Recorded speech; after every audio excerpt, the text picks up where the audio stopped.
이미 여러분들에게 봉독해드린 하나님 말씀, 에레미야서 6장에 있는 말씀을 통해서 부끄러워할 줄도 모르느냐, 따라서 한번 할까요?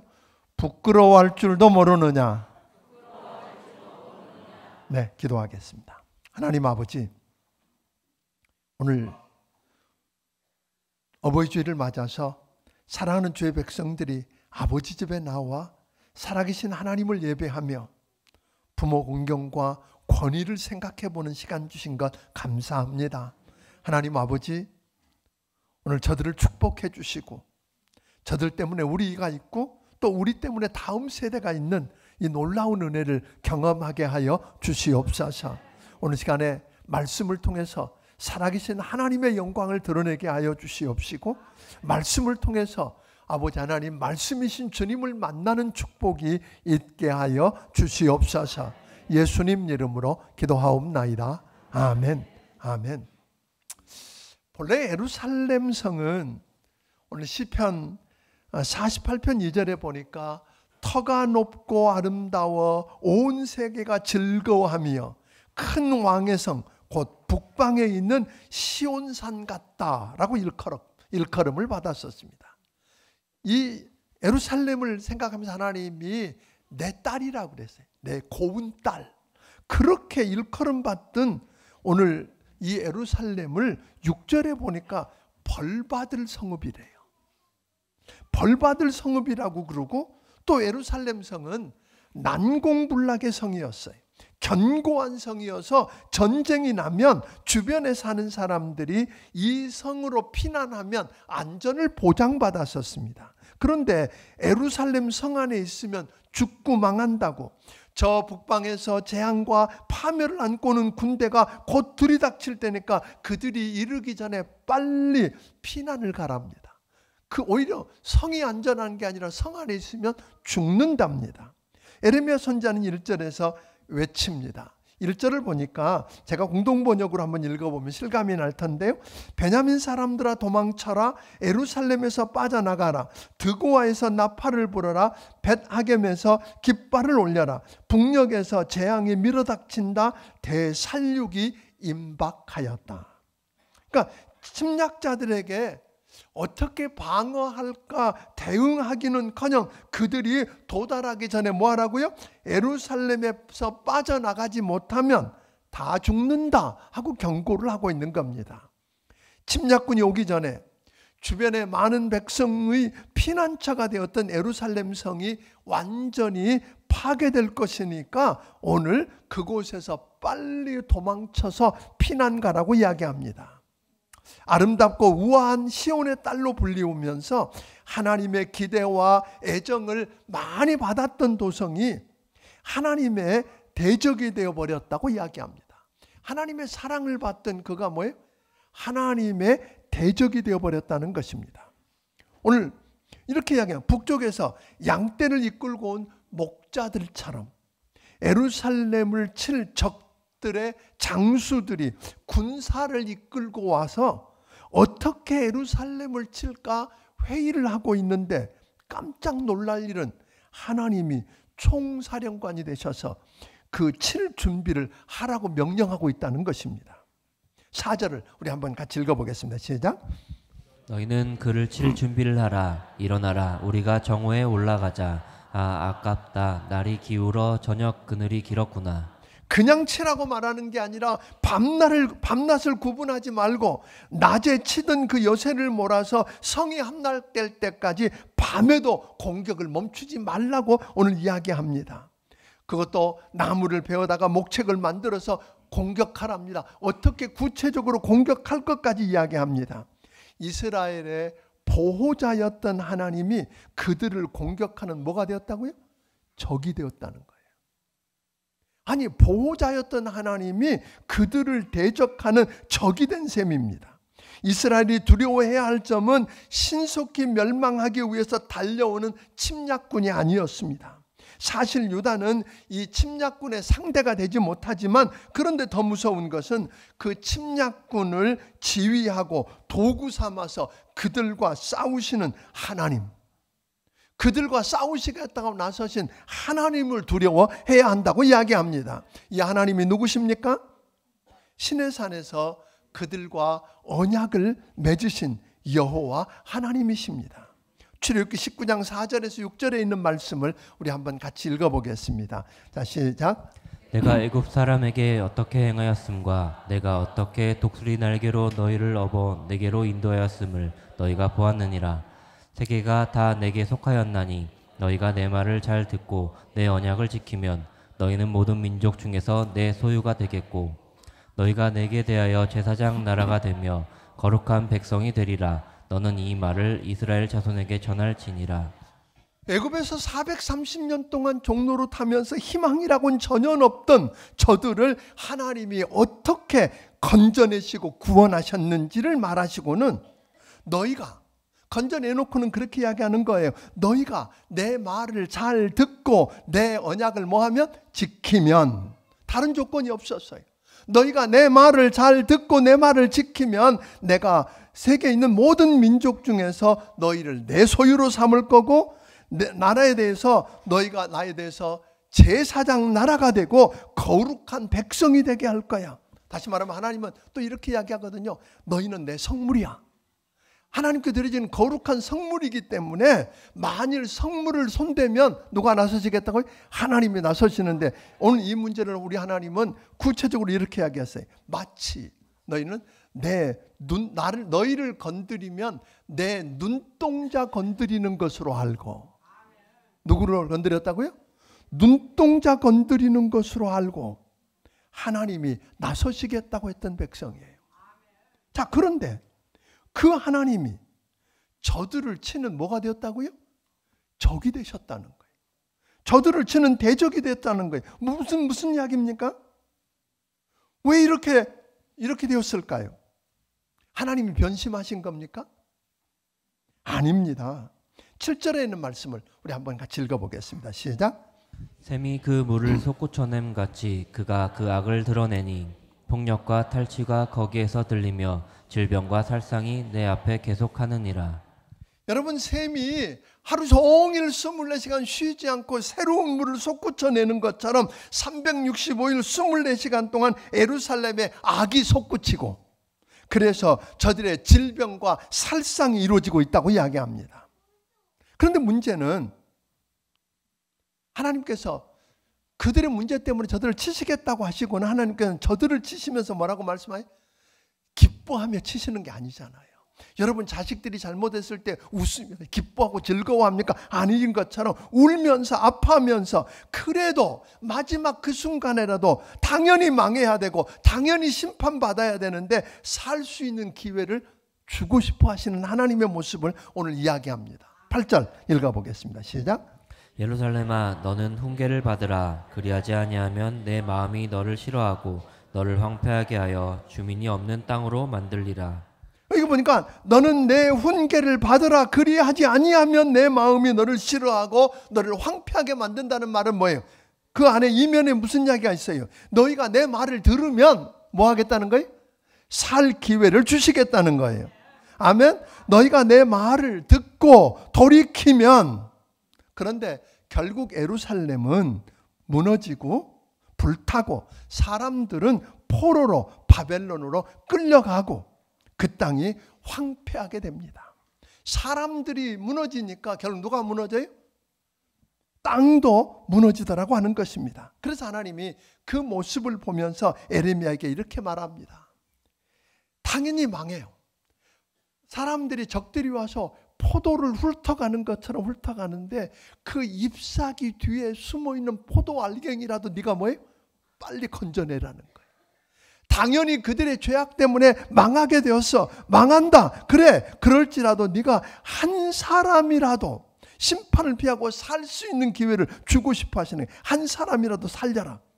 그런데 저들이 결국은 돌이키지 않습니다. 9절에 있는 말씀 같이 한번 읽어보겠습니다. 시작. 만군의 여호와께서 이와 같이 말씀하시되 포도를 따듯이 그들이 이스라엘의 남은 자를 말갛게 주우리라. 너는 포도 따는 자처럼 내 손을 광주리에 자주자주 놀리라 하시니라. 10절. 내가 누구에게 말하며 누구에게 경책하며 듣게 할꼬. 보라, 그 귀가 할례를 받지 못하였으므로 듣지 못하는도다. 보라, 여호와의 말씀을 그들이 자신에게 욕으로 여기고 이를 즐겨하지 아니하니. 저들이 회개하고 돌이키게 하려고 에레미야를 통해서 저들에게 애를 태우며 말씀하고 있는데 저들이 말씀을 뭐 했어요?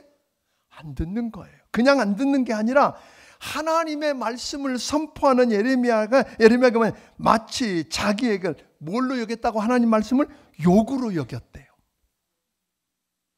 하나님의 말씀을 욕으로 여기고 그 말씀을 듣지를 않습니다. 작은 자부터 13절에 보니까 작은 자부터 큰 자까지 다 한 통속이 되었답니다.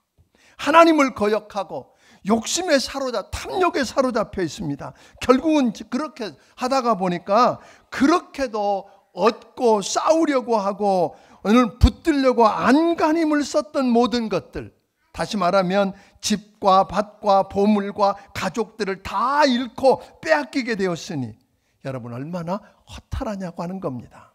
사실 우리도 한번 생각해 보십시오. 하나님의 심판이 임하면 한순간에 다 없어져 버릴 것들을 쌓기 위해서 욕심을 부리고 악의다툼을 하며 싸우고 있는 건 아닌지.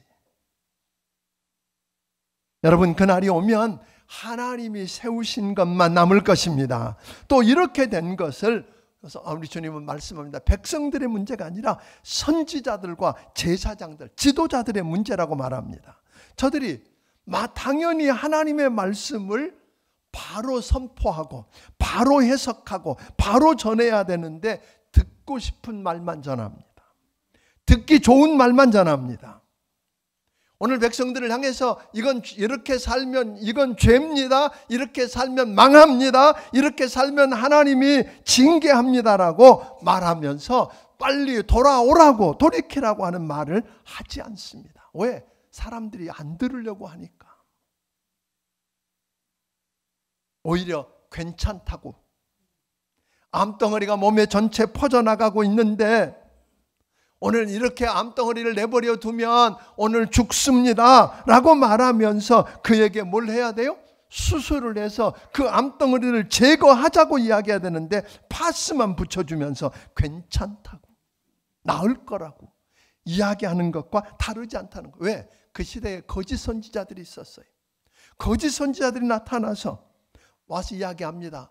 에레미야가 하나님 말씀을 선포하면서 이러면 망합니다, 이러면 죽습니다 라고 말하는 그 이야기가 아니라 평강합니다. 우리가 누굽니까? 여기에 뭐가 있어요? 하나님의 성전이 있잖아요. 하나님의 성전 안에 하나님이 임재하시는 법궤가 있잖아요. 그러니까 우리는 안 망해요. 우리는 하나님의 백성이잖아요. 하나님이 다윗에게 한 언약이 있잖아요. 다윗의 후손에서 그 왕권이 빼앗기지 않는다 그랬으니까 우리는 절대로 안 망합니다. 망하도록 하나님 내버려 두지 않습니다. 사랑하는 여러분, 이렇게 하다가 보니까 저들은 말씀을 듣지 않고 말씀이 없으니까 가증한 일을 행하면서 부끄러워할 줄 모른대요. 죄를 지으면서 부끄러워할 줄 모르고 가증하고 더러운 일을 행하면서 얼굴이 빨개지지도 않아. 여러분, 묻고 싶습니다. 여러분, 해서 안 될 일을 하고 얼굴 빨개져 본 적이 언제입니까? 그래도 옛날에는 이거 안 되는데 하고는 뭐예요? 얼굴이 빨개졌어. 부끄러워서 눈도 제대로 못 떴어. 요즘은 부끄러운 것도 없어. 얼굴도 안 빨개진다는 거예요. 오늘 그게 문제라는 겁니다. 악한 일을 하면서 양심이 마비되어서 아무렇지도 않는다는 거예요. 하나님의 말씀으로 책망하면 오히려 반발을 합니다. 그것을 욕으로 여깁니다. 거짓말하는 선지자들의 인기경합하는 말씀만 따라서 평강하다, 괜찮다는 거짓말을 좋아하고 따라갑니다. 사랑하는 성도 여러분, 요즘도 우리 주변에는 거짓 선지자 같은 사람들이 많습니다. 속지 마세요. 아무데나 돌아다니지 마세요. 오늘 여러분, 말씀을 떠나면 우리 교회가 그렇게 성경 대탐하면서 말씀을 붙들고 씨름하는 이유가 뭐예요? 말씀을 떠나면 별 수가 없는 거예요. 결국은 저들은 부끄러움도 모르고 얼굴 빨개질 줄도 모르고 살더니 엎드러지는 자와 함께 엎드러지고 함께 거꾸러지더라는 것입니다. 자, 이 상황이 되면 그러면 어찌해야 한다고 성경은 말합니까? 그래도 하나님은 저들과 맺었던 신의 산 언약 때문에 비록 저들이 다 약속을 깨트려버리고 언약을 깨트려버리고 제 멋대로 살고 하나님을 떠나 있지만 그래도 그 언약 때문에 종교 지도자들까지 양심을 팔아먹은 그 이스라엘 사회를 우리 하나님은 포기하지 않으셨답니다. 그런데 더 문제는 2600년 전의 이 이야기가 2600년 전의 이야기가 오늘 이 시대 우리 이야기라는 걸 여러분 아세요? 오늘 우리 이야기입니다. 오늘 이때 우리가 어찌해야 되겠는가? 근데 우리 하나님은 우리를 포기하지 않고 당연히 죽고 망해도 되는데 살 길을 열어주시려고 그저 어떻게든지 살 기회를 주시려고 다가오시는 하나님의 모습을 우리는 16절에서 읽습니다. 같이 읽어봅니다. 시작. 여호와께서 이와 같이 말씀하시되 너희는 길에 서서 보며 옛적 길 곧 선한 길이 어디인지 알아보고 그리로 가라. 너희 심령이 평강을 얻으리라 하나 그들의 대답이 우리는 그리로 가지 않겠노라 하였으며. 여기 보니까 우리 하나님이 살고 싶으면 가던 길 좀 멈추랍니다. 그냥 다른 박질하고 있는 우리에게 좀 멈춰봐. 그리고 살펴봐봐. 네가 가고 있는 길이 옳은 길인지 잘못된 길로 들어갔는지, 말씀을 통해서 가르쳐 주신 의를 행하기를 거부하고 악행을 행하고 방향을 잃고 길을 헤매고 있는 건 아닌지, 그렇다면 옛적 길로 행하라고. 옛적 길로 행하라고. 옛적 길이 어느 길일까요? 선한 길입니다. 믿음의 조상들이 행했던 진리의 길입니다. 인기가 없고 잊혀진 길이지만 힘들고 좁은 길이고 주님과 함께 갔던 그 길로 다시 행하라고 이야기합니다. 아멘. 다시 행하라고 이야기하거든요. 그런데 저들은 뭐라고 대답했어요? 그리 가면 산다고 이야기하는데 저들이 행했던 일은 뭐죠? 가지 않겠다. 그리로 가지 않겠노라 하고 이야기합니다. 회개하고 삶을 개혁할 의지가 없는 겁니다. 스스로 살 수 있는 기회를 저들로 스스로 발로 차버렸습니다. 기회를 거부한 겁니다. 또 그래서 하나님은 그 백성들이 가야 할 길을 가르쳐 주기 위해서 파수꾼, 즉 누구죠? 선지자들을 세웠다고 이야기합니다. 그래서 그들을 통해서 나팔을 불게 합니다. 나팔을 불어서 그들이 가야 할 길을 끊임없이 제시해 주셨는데 저들의 반응은 어땠다고요? 18절 19절 읽어보겠습니다. 시작. 그러므로 너희 나라들아 들으라. 무리들아 그들이 당할 일을 알라. 땅이여 들으라. 내가 이 백성에게 재앙을 내리리니 이것이 그들의 생각의 결과라. 그들이 내 말을 듣지 아니하며 내 율법을 거절하였음이니라. 저들은 그 나팔 소리를 들으라 그러는데 우리가 듣지 않겠다고 이야기합니다. 엉뚱한 거짓 선지자의 이야기를 더 좋아하고 그리 따라갑니다. 평강하다, 괜찮다. 지금 저들이 쳐들어오지만 2년만 지나면 우리 하나님이 저들을 막아주실 거다. 오늘 히스기야 왕 때에 천사 하나를 보내서 18만 5천 명을 하룻밤에 송장이 되게 하신 그 하나님이 아니냐. 그 하나님이 우리를 도와주실 거다. 걱정 없다. 그러니까 하나님의 문제가 아니라 지금 누구 문제예요? 우리 문제인데 그렇게 이야기하고 있는 것입니다. 저들은 하나님의 끊임없는 경고와 호소를 계속 무시합니다. 그러다가 엄청난 대가를 치릅니다. 그 이야기를 오늘 이게 보면 하나님께서 누구 때문에 19절은 아까 그랬죠? 너희 그들의 생각의 결과고 이들이 내 말을 듣지 아니했고 내 율법을 거절. 그러니까 결국은 누구 때문이에요? 하나님이 문제가 아니라 누가 문제예요? 우리가 문제라는 거예요. 그러므로 오늘 성경은 여러분 그들의 모습이 그런 단면을 20절에서 이렇게 보여줍니다. 20절 한번 읽어보겠습니다. 시작. 시바에서 유향과 먼 곳에서 향품을 내게로 가져옴은 어찌함이냐. 나는 그들의 번제를 받지 아니하며 그들의 희생 제물을 달게 여기지 않노라. 그러니까 여러분 이렇게 이야기하면 이스라엘 사람들은 하나님을 예배도 안 하고 그랬을 것 같지요? 아니요. 우상을 숭배하고 오늘 이웃들을 고아와 과부와 나그네들을 압제하고 살인하고 불법을 행하고 이러고 살면서도 뭐는 해요? 예배는 드렸어요. 그냥 여기 있는 말한 것처럼 시바에서 먼 나라에서 유향과 먼 곳에서 향품, 먼 나라에서 비싸고 좋은 향품과 유향을 가져다가 이걸 뭐 하려고 가져왔겠어요? 하나님께 예배하겠다고. 그러니까 자기들은 뭐예요? 내가 우상을 숭배하고 하나님을 떠나서 이렇게 살아도 뭐 하니까? 하나님께 예배드리고 이렇게 드렸으니까 우리는 걱정 없어. 그런 거예요. 이스라엘에 두 가지가 있었다 그랬잖아요. 하나는 뭐예요? 우리 안에 하나님의 성전이 있잖아. 그 안에 하나님이 임재하시는 법궤가 있잖아. 그러니까 우리는 안 망해. 우리가 하나님의 백성이잖아. 하나님의 선민이잖아. 더군다나 하나님이 다윗을 통해서 약속했잖아. 그 후손이 절대로 안 망한다고. 그러니까 우리는 안 망할 거야. 망할 즈음에 하나님이 가만히 있겠어? 하나님이 나서서 도와주실 거야. 여러분, 이게 우리 이야기 아닐까요? 세상에서 마음대로 살다가 말씀과 전혀 상관없이 제 멋대로 살다가 주일날 와서 나는 예배드렸어. 그러니까 나는 괜찮아. 안전해. 여러분, 아니라고 주님은 말씀하십니다. 아멘? 아니라고 이야기하시는 거예요. 오늘 우리가 그러고 살 수 있는 거예요.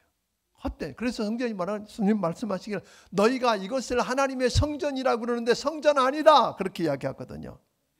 하나님이 당연히 거기 임재해 계시고 계셔야 돼요. 솔로몬이 성전을 지은 다음에 하나님이 그렇게 이야기하셨잖아요. 내 눈이 머무르겠다고. 내 마음을 두겠다고. 네가 이곳에서 기도하면 듣겠다고. 심지어 네가 다른 데 가 있을 때 이 성전을 바라보고 기도해도 내가 듣겠다고. 그랬던 성전이에요. 그런데 저들이 하나님을 떠나서 우상을 숭배하고 범죄하고 돌이키지 않으니까 하나님이 떠나신 거예요. 저들이 떠나자 하나님이 버리신 거예요. 그러니까 하나님이 떠나 있는 성전은 더 이상 성전 아닙니다. 그게 아무리 크든 아무리 비싸든 얼마나 고급으로 치장됐든 상관없습니다. 여기가 하나님의 성전인 이유는 뭐예요? 여기에 하나님이 임재해 계시고 우리 예배를 받으시기 때문입니다. 그래서 이 성전이지 건물이 크다고 성전입니까? 천만의 말씀이요. 오늘 여기에 저들은 착각을 했었던 겁니다. 그래서 결국은 그렇게 돌이키지 않는 저들에게 어떤 일이 일어난다고 하죠? 22절부터 24절까지 읽어보겠습니다. 시작. 여호와께서 이와 같이 말씀하시되 보라 한 민족이 북방에서 오며 큰 나라가 큰 땅에서부터 떨쳐 일어나나니 그들의 활과 창을 잡았고 잔인하여 사랑이 없으며 그 목소리는 바다처럼 포효하는 소리라. 그들이 말을 타고 전사같이 다 대열해 버리고 시온의 딸인 너를 치러하느니라 하시도다. 우리가 그 소문을 들었으므로 손이 약하여졌고 고통이 우리를 잡았으므로 그 아픔이 해산하는 여인 같도다. 오늘 이게 무슨 이야기예요? 저들이 오는 적들을 보니까 우리를 치고 진멸하겠다고 오는 적들이 그냥 적들이 아니라는 거예요. 아주 잔인하고 강하고.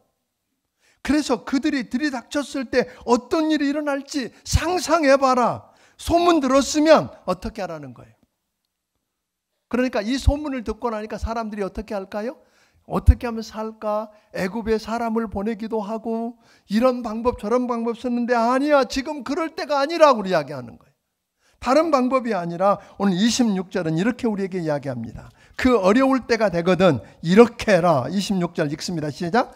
딸 내 백성이 굵은 배를 두르고 죄에서 구르며 독자를 잃은 같이 슬퍼하며 통곡할지어다.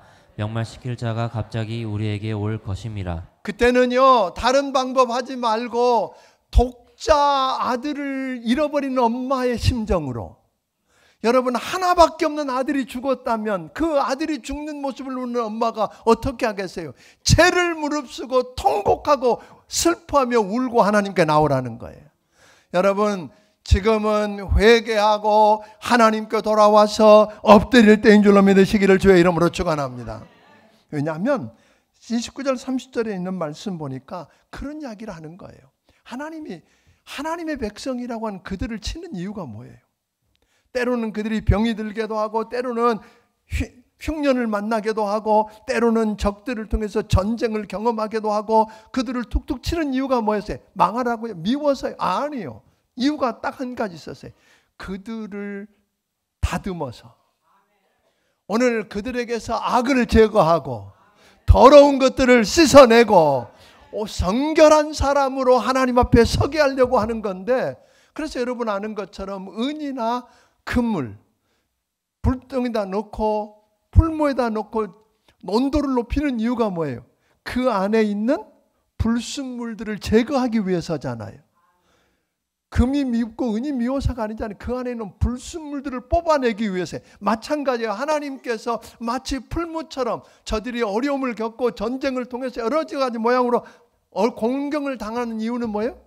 그들에게 있는 죄의 불순물들을 제거하고 순전한 자로 하나님 앞에 서게 하려고. 그런데 해도 저들에게서 뭐가 안 제거해야 돼요? 불순물이 제거되지 않으면. 29절 30절 읽어보겠습니다. 읽습니다. 시작. 풀무불을 맹렬히 불면 그 불이 납에 살라져서 달려나는 자의 일이 헛되게 되느니라. 이와 같이 약한 자가 제거되지 아니하나니 사람들이 그들을 내버린 은이라 부르게 될 것은 여호와께서 그들을 버렸음이라. 여러분, 은을 재련하다가 아무리 온도를 높이고 또 높여도 불순물이 제거되지 않으면 결국은 어떻게 해요? 은과 함께 그것을 버리겠다고 이야기하는 것처럼 오늘 하나님의 백성인 이스라엘이 오늘 그런 만나는 문제를 통해서 때로는 질병일 수도 있고 그것이 물질적인 어려움일 수도 있고 그것이 전쟁일 수도 있지만 그 어려움들을 통해서 그들이 죽으라고 망하라고 하는 게 하나님의 뜻이 아니란 말이에요. 그 안에는 뭐를? 죄의 불순물들을 제거하고 순전한 자로 서기를 원하는데 그 불순물이 제거되지 않으면 불순물과 함께 그들을 뭐 하시겠다고요? 버리시겠다는 거예요. 이게 얼마나 두려운 이야기인지 모르겠어요. 우리 하나님이 여러분을 사랑하십니다. 여러분을 가까이 두기를 원하십니다.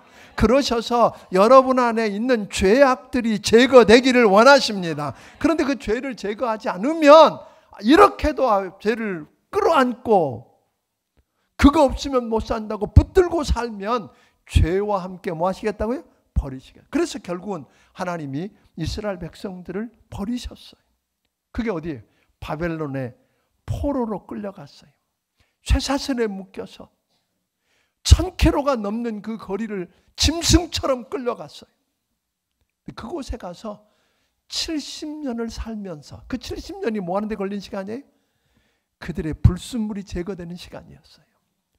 말씀을 듣지 않겠다고, 오늘 그렇게 살지 않겠다고 거절하던 그들이 그곳에 울면서 이제 그발강가에서 포로로 잡혀가서 그발강가에서 다른 희망이 없게 살면서 저들이 했던 일은 뭐예요? 하나님 앞에 다른 방법이 없었어요. 길이 없어요. 그래서 울기 시작했어요. 선자를 통해서 말씀이 들려오니까 그 말씀이 들려지기 시작하는 거예요. 성경 말씀이 하나님의 말씀으로 들려지기 시작하는 거예요. 그래서 그 말씀을 붙들고 저들이 그곳에서 씨름하고 회개하기 시작했어요. 고치기 시작했어요. 불순물들을 제거하기 시작했어요. 그러니까 70년이 되니까 돌려보내셨어요. 여러분, 대바벨론 제국이 그냥 무너질 리가 없잖아요. 그 바벨론 제국은 다른 제국과 달리 오래 못 갔어요. 왜요? 하나님이 약속한 그 백성 70년 만에 돌아오게 한다고 그랬는데 그 돌아오게 하려고 그 나라를 제국을 무너뜨리고 페르시아를 일으켜서 고레스 왕을 통해서 어떻게 해요? 이 백성을 돌아가게 하는 거잖아요. 싸워서 돌아온 거 아니에요. 하나님이 고레스로 하여금 승리하게 하고 돌려보내는데 금은 보아서 짊어지고 돌려보냅니다. 회복시키셨습니다. 성전을 짓고 다시 회복하고 하나님을 예배하는 백성으로 만들어 놓으셨습니다. 이 일이 하나님의 관심이에요. 그러나 할 수 있으면 바벨론까지 안 가기를 주의 이름으로 축원합니다. 아멘. 은과 함께 버리면 안 되잖아요. 죄악을 빨리 버리면 버려질 리가 있어요, 없어요? 없어요. 끌려갈 이유가 없잖아요. 이 하나님. 그러므로 오늘 여러분 부탁합니다. 말씀을 듣고 지금 말씀을 듣고 말씀대로 살지 않으면 아까도 이야기했지만 죄를 지면서 부끄러운 줄 몰라. 요즘 얼마나 뻔뻔한지 죄를 죄라고 이야기하는 사람을 나무래잖아요. 그러잖아요.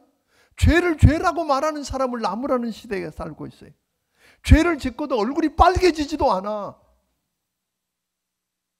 다시 묻고 있습니다. 여러분, 내가 해서 안 될 일을 했는데 하고 난 다음에 얼굴이 벌개지고 화끈거려서 어쩔 줄을 몰라 해본 경험이 언제입니까? 그런 경험이 없다면 회개해야 합니다.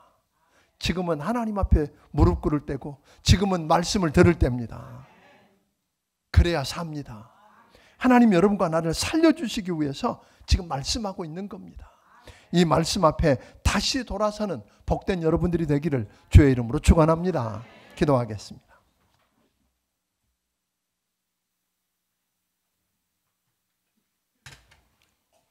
하나님 아버지, 2600년 전의 이야기가 아니라 오늘 이 시대 우리 이야기인 것을 고백하지 않을 수가 없습니다.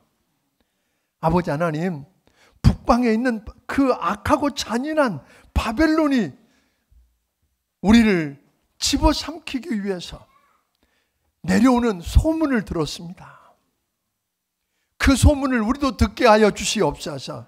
그래서 지금은 말씀을 듣게 하여 주옵소서. 말씀 앞에 우리에 있는 더러운 죄악들을 제거하게 하여 주시옵소서. 그래서 살 기회를 주셨을 때 다시 일어서는 축복을 허락하여 주시옵소서.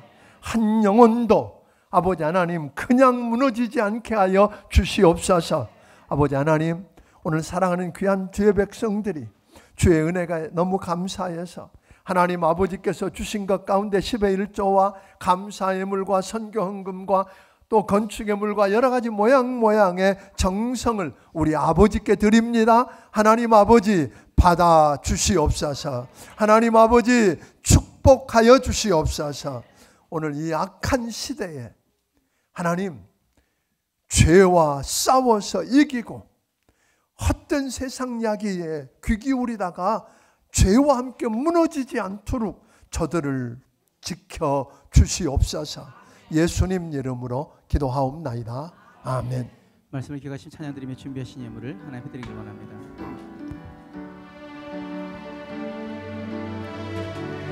은혜 아니면 살아갈 수가 없네. 호흡마저도 다 주의 것이니 세상 평안과 위로 내게 없어도 예수 오직 예수뿐이네. 은혜 아니면 은혜 아니면 살아갈 수가 없네. 호흡마저도 다 주의 것이니 세상 평안과 위로 내게 없어도 예수 오직 예수뿐이네. 크신 계획 다 볼 수도 없고 작은 곳 안에 지쳐도 주께 묻기 나의 모든 삶 버티고 견디게 하시네. 크신 계획 크신 계획 다 볼 수도 없고 작은 곳 안에 지쳐도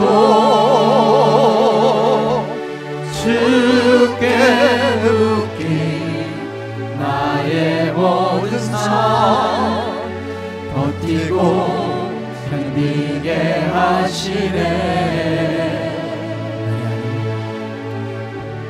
은혜 아니면 살아갈 수가 없네. 나의 모든 것 다 주께 맡기니 참된 평안 평안과 위로 내게 주신 주 예수 은혜 아니면 예수뿐이네. 은혜 아니면 은혜 아니면 살아갈 수가 없네. 나의 모든 것 다 주께 맡기니 참된 평안과 위로 내게 주신 주 예수 오직 예수뿐. 은혜 아니면 은혜 아니면 살아갈 수가 없네. 나의 모든 것 다 주께 맡기니 참된 평안과 위로 내게 주신 주 예수 오직